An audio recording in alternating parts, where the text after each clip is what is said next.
Ruthie from the Featherweight shop, and today here on part 4 of getting to know your Singer Featherweight, we will be showing you from start to finish how to thread your Singer Featherweight. To begin, you will need to turn the hand wheel, which is technically called a balance wheel, towards you until the thread take-up lever is at its highest position, like I'm showing you here. Now you will need to determine what kind of thread you are using. Is it a stack spool or a cross-wound spool? A stack spool has the thread going round and round, stacking the threads one on top of the other.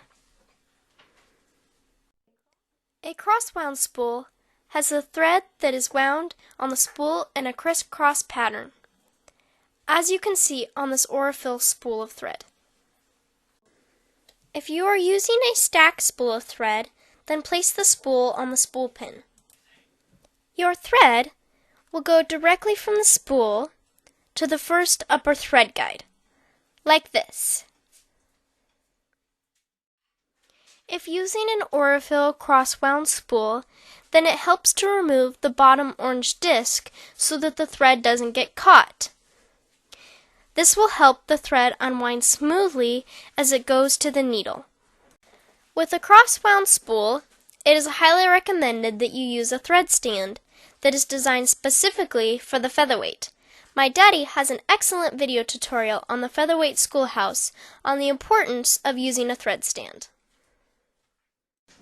Cross-wound spools require the thread to be lifted off the spool, versus being pulled from the side, which causes a wobble of the spool.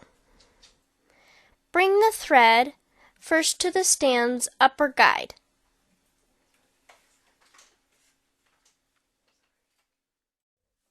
Then back down to the thread stand's eyelet hole, threading from right to left.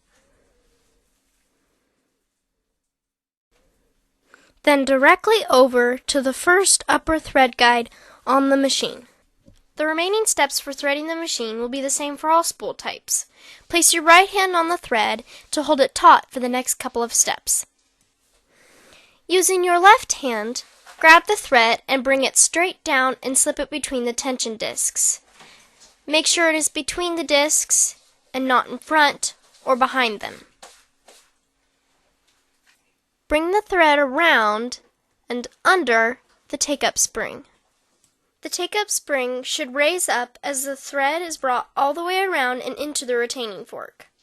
Then direct the thread behind the wire thread guide directly above the tension unit. Next, go up and through the take-up lever, threading from right to left. Bring the thread down and into the eyelet on the faceplate. Usually you can catch the thread from the back of the eyelet. Continue threading to the next lower wire thread guide, as well as the last needle clamp thread guide directly above the needle. Some featherweights have this last guide situated in such a way that the thread enters from the right.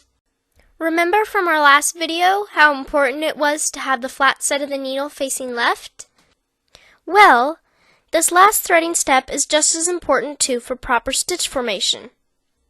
The thread goes through the needle from right to left, or an easy way to remember is inside out, from the inside of the machine to the outside. If the thread or needle is difficult to see, then be sure to try our super easy machine needle threader in the shop. It takes away the hit and miss guesswork and easily threads the needle. The instruction manual says to draw about 2 inches of thread through the eye of the needle, but my mama and I like to pull several inches out to have more to work with before we sew. Now I'm going to show you this whole process one more time zoomed out, so you can see how quick and easy threading a featherweight can be. Once you get used to it, you'll zip through machine threading every time, no matter what kind of thread spool you use. Be sure to review videos 1, 2, and 3 in the Getting to Know Your Featherweight series, because our next tutorial will be all about how to pull the bobbin thread up to the surface and prepare for sewing.